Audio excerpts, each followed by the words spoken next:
আমারে আজ যারা জারজ সন্তান বলে গালি দিচ্ছেন, কুকুরের বাচ্চা বলছেন, আমার মনে হয় আমি যদি জারজ সন্তান না হই, আপনি অবশ্যই জারজ। আপনাকে দিয়ে এই গোনা আল্লাহ মাস্ট বি করাবে। আমার নামে আজ যত রকমের কথা তুলেছেন, এগুলো যদি আমি করতে গিয়ে ভুল করে ফেলি অথবা ভুলে করি নাই, এমন কোনো অপরাধ যদি আমার হয়ে যায়, আমি তো মাফ চাওয়ার পদ্ধতি শিখেছি আল্লাহর কাছ থেকে। আমি মাফ চেয়ে নেব, আশা করছি আল্লাহ গোলাম হিসাবে মাফ করে দেবে। কিন্তু আপনি কি করলেন? আপনি এমন এমন দোষ চাপিয়ে আমারে কালার করে দিলেন জাতির সামনে। আপনাকে দিয়ে আল্লাহ এই অপরাধ দুনিয়ায় করাবে। আমারে আজ যারা জারজ সন্তান বলে গালি দিচ্ছেন, কুকুরের বাচ্চা বলছেন, আমার মনে হয় আমি যদি জারজ সন্তান না হই, আপনি অবশ্যই জারজ। আপনাকে দিয়ে এই গোনা আল্লাহ মাস্ট বি করাবে। এত নিচে মানুষ নামে কি করে? ক্ষমতার জন্য, চেয়ারের জন্য, টাকা পয়সার জন্য, দুনিয়ায় প্রভাব প্রতিপত্তির জন্য, নাম কামের জন্য একজনের পেছনে মানুষ এত নিচে নামে। আল্লাহর জন্য আসফালা সাফিলিন দিয়েছে যে মানুষ তো বানালাম সুন্দর করে, কিন্তু এত নিচে নেমেছে কি করে যে কুকুর পর্যন্ত অত নিচে নামে না। দেখেন, মানুষ নিজের নিয়ে চিন্তা না করে অন্যের পেছনে লেগে থাকতে থাকতে, তার চরিত্র হনন করতে, তার পেছনে মিথ্যা তহমত লাগাতে, তার পেছনে মিথ্যা কথা বলতে এত নিচে নামে যে কুকুরও অত নিচে নামে না। কথা বলেন না কেন? আপনি বলেন তো, এই দেশে অনেকের পেছনে এমন আটা দিয়ে লাগে, তার দোষ খোঁজার জন্য আপনি, তার দোষ অনুসন্ধানের জন্য আপনি লোক ফিট করে রেখেছেন, গোয়েন্দা লাগিয়ে রেখেছেন, মিডিয়া লাগিয়ে দিয়েছেন, সাংবাদিক দিয়েছেন, পত্রিকা দিয়েছেন, প্রচার মাধ্যম ব্যবহার করছেন। আল্লাহ পাক নবীজির মাধ্যমে জানিয়েছেন, কোন মানুষের একটা দোষ যদি গোপন করে রাখো, জানার পর কিয়ামতে আল্লাহ তোমার ৭০টা দোষ গোপন করে রাখবে। আর আমরা দোষ নেই, দোষ দিয়ে আরো তৈরি করি। কথা বলেন। কোন মানুষ যদি গীবত করে, সে মরা ভাইয়ের গোশত খায়। আর যদি তহমত করে, গীবত কি? আমি এই ভাইয়ের অগোচরে কোনো কথা বললাম যেটা শুনলে উনি রাগ করতো, এটা গীবত। আর তহমত কি? এই ভাইয়ের বিপক্ষে আমি এমন কথা বানালাম যেটা উনি আসলে করে নাই। ওই যে নিসিয়ান এবং খতায়া করতে গিয়ে হয়তো ভুল হয়ে গেছে, সে তো মাপ চেয়ে নিয়েছে আল্লাহর কাছে। ওই যে রব্বানা লা তুআখিযনা আয়াত দিয়ে সে তো মাপ পেয়ে গেছে, কারণ করতে গিয়ে তার ওই কাজটা ভুল হয়ে যেতে পারে অথবা ভুলে করে নাই। কিন্তু আপনি কি করলেন? তার প্রতি এমন এমন দোষ চাপিয়ে তাকে কালার করে দিলেন। আল্লাহ পাক বলেন, কিয়ামতের দিন তোর ৭০টা দোষ আমি উন্মুক্ত করব। এটা তো কিয়ামত। আর দুনিয়ায় কি করব? তোকে আমি ওই অপরাধ দুনিয়ায় করাবো, তারপরে তোর মরণ দেব। আমার নামে আজ যত রকমের কথা তুলেছেন, এগুলো যদি আমি করতে গিয়ে ভুল করে ফেলি অথবা ভুলে করি নাই, এমন কোনো অপরাধ যদি আমার হয়ে যায়, আমি তো মাফ চাওয়ার পদ্ধতি শিখেছি আল্লাহর কাছ থেকে। আমি মাফ চেয়ে নেব, আশা করছি আল্লাহ গোলাম হিসাবে মাফ করে দেবে। কিন্তু আপনি কি করলেন? আপনি এমন এমন দোষ চাপিয়ে আমারে কালার করে দিলেন জাতির সামনে। আপনাকে দিয়ে আল্লাহ এই অপরাধ দুনিয়ায় করাবে। আমারে আজ যারা জারজ সন্তান বলে গালি দিচ্ছেন, কুকুরের বাচ্চা বলছেন, আমার মনে হয় আমি যদি জারজ সন্তান না হই, আপনি অবশ্যই জারজ। আপনাকে দিয়ে এই গোনা আল্লাহ মাস্ট বি করাবে। এত নিচে মানুষ নামে কি করে? ক্ষমতার জন্য, চেয়ারের জন্য, টাকা পয়সার জন্য, দুনিয়ায় প্রভাব প্রতিপত্তির জন্য, নাম কামের জন্য একজনের পেছনে মানুষ এত নিচে নামে। আল্লাহর জন্য আসফালা সাফিলিন দিয়েছে যে মানুষ তো বানালাম সুন্দর করে, কিন্তু এত নিচে নেমেছে কি করে যে কুকুর পর্যন্ত অত নিচে নামে না। এত নিচে মানুষ বাংলাদেশে নেমেছে বলেন যে লাশের ওপরে ড্যান্স দিয়েছে, পাথর দিয়ে মানুষকে হত্যা করে ওই লাশের ওপর আবার নাচতেছে। এটা বাংলাদেশে না ভারতে? বলেন বলেন। আল্লাহ পাক বলেন, এই জমিন বানিয়েছি আমি, এখানে আইনও চলবে আমার। আর আমি এইটা চাই, আপনি চান না? জমিন যার, আইন চলবে তার। 54 বছর আমরা এটা দেখিনি। এবার যদি কেউ বাধা হয়ে দাঁড়ান, তার কিন্তু খবর আছে। আমরা আর মানুষের তৈরি করা আইনে জমিনে চলতে দিতে চাই না, দেখতেও চাই না। কারণ মানুষের তৈরি করা আইন মানেই বৈষম্য। আমার আল্লাহ কি বৈষম্য করে? পক্ষপাতিত্ব করে, নিজের দিকে টেনে বলে। সুতরাং জমিন যার, আইন চলবে তার। এই জায়গায় জমিন আল্লাহর আপনি বিশ্বাস করেন, কিন্তু আইন চলবে ব্রিটিশের, আইন চলবে ভারতের, আইন চলবে আমেরিকার। এইটাই আল্লাহর আইনের সাথে শিরিক। এই শিরিক করছেন কারা কারা? হাত তোলেন তো।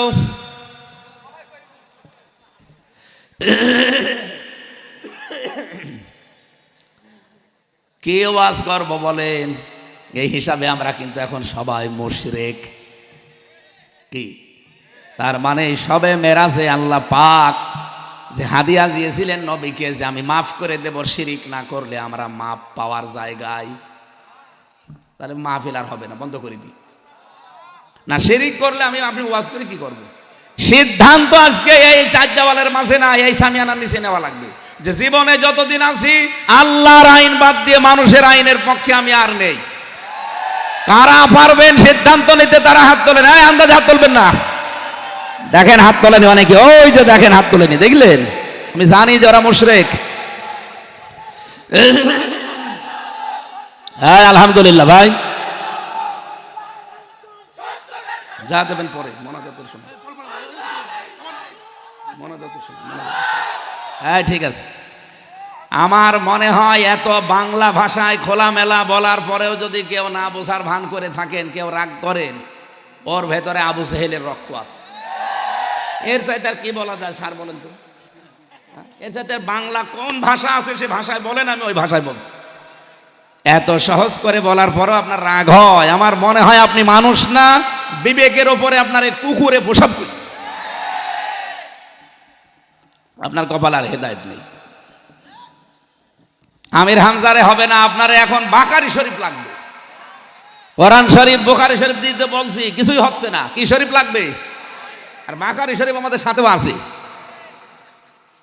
যারা আমার সাথে আছে সব বাকারি শরীফ হাতে, ওইটা এবার নেব আর একটা করে দাঁড় করাবো, পেছনে দেব।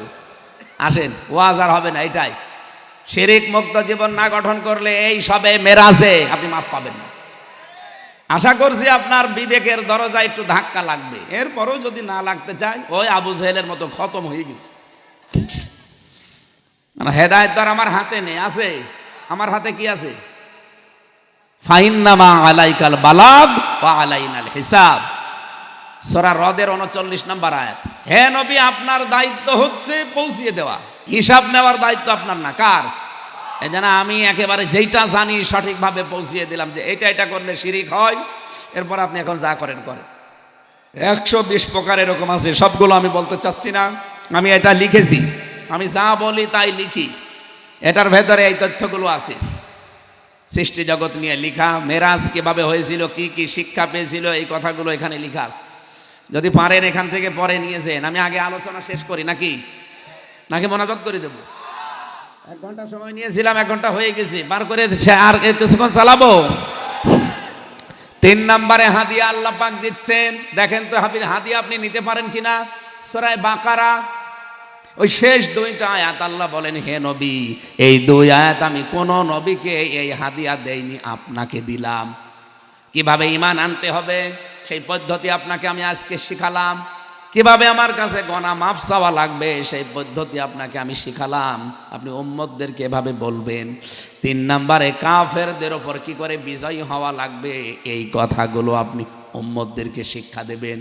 এই 2 আয়াতের ভেতরে এই 3টা বিষয়ে আলোচনা আছে। ঈমান আনার পদ্ধতি, এটা আমি একটা বই লিখেছি ঈমান আনার পদ্ধতি নিয়ে।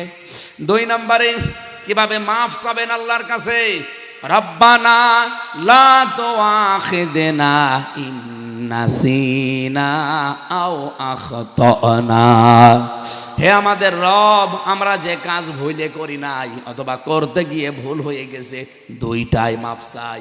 আমাদেরকে আপনি পাকড়াও করবেন না, ধরবেন না। কিভাবে মাফ চাবেন আপনি দেখলেন। এদিকে তাকান। মাফ চাওয়ার পদ্ধতি আল্লাহ শিখিয়েছেন। এখানে নিসিয়ান এবং খাতায়া 2টা শব্দ আছে। হে আল্লাহ, আপনি আমাদেরকে যে কাজ আমরা ভুলে করতে পারি নাই ওই বিষয়ে ধরবেন না, আর যেটা আমরা করতে গিয়ে ওই কাজটা ভুল হয়ে গেছে, এই 2টা বিষয়ে আমাদেরকে আপনি মাফ করে দেন। আমার মনে হয় এরকম সুন্দর ভাষা আমার আল্লাহ শিখিয়েছেন, আমাদের এই ভাষায় যদি মোনাজাত করতে পারতাম আল্লাহ আমাদেরকে ফেলে দিত না। আপনি দেখবেন ঈদের দিন সবাইকে মানুষ কিন্তু টাকা দেয় না, ভাষার কথার অলংকার লাগে। এমন কথা আপনি বলবেন ঈদের দিন গেটের সামনে দাঁড়িয়ে ঈদগায়, আপনার মুখের ভাষা শুনে মানুষের মন দিল গলে যাবে। সবাই তো কত মানুষ ভিক্ষা করছে, একজন অন্ধ সেও ভিক্ষা করছে, সে গেটের সামনে দাঁড়িয়ে কিন্তু ভিক্ষা কারো কাছে চাই না, ও শুধু বলছে আজকে ঈদের দিন আমি কিছু দেখতে পাচ্ছি না। কি বলছে? আজকে ঈদের দিন অথচ আমি কিছু দেখতে পাচ্ছি না। মানুষের দিল মন সব ওই দিকে ঝুঁকবে। আহারে কি কথা, ঈদের দিন সবাই আনন্দে আছে, আরো কিছু দেখতে পাচ্ছে না। মানুষ কিছু না হলে কিছু তারা দেবে, টাকা পয়সা সবার যাতে সে বেশি পাবে। আপনি এমন ভাবে আল্লাহর কাছে এই শব্দগুলো বুঝে বুঝে যখন পড়বেন, হযরত আইয়ুব আলাইহিস সালাম তিনি কিন্তু বলেননি আল্লাহ আমি 18 বছর অসুস্থ, আমার সুস্থ করে দাও। তিনি বলেছিলেন আন্নী মাসানিয়াদ-দুরর ওয়া আনতা আরহামুর রাহিমিন, আমি তো অসুস্থ কিন্তু তুমি তো রহমানুর রহিম। উনি বলেননি আল্লাহ আমার রোগ ভালো করে দেন। এই জন্য কীভাবে মাফ চাওয়া লাগে এই পদ্ধতিগুলো আল্লাহ আয়াতের ভেতরে আমাদের শিখিয়েছেন। এবং কাফেরদের প্রতি কি করে বিজয় হওয়া লাগে, আজ ওরা যে চতুর্মুখী ষড়যন্ত্র করছে দেশে বিদেশে, এদের এই চক্রান্তের জবাব কিভাবে দেওয়া লাগে আল্লাহ সূরা বাকারার এই শেষের দিকে আমাদেরকে জানিয়েছেন।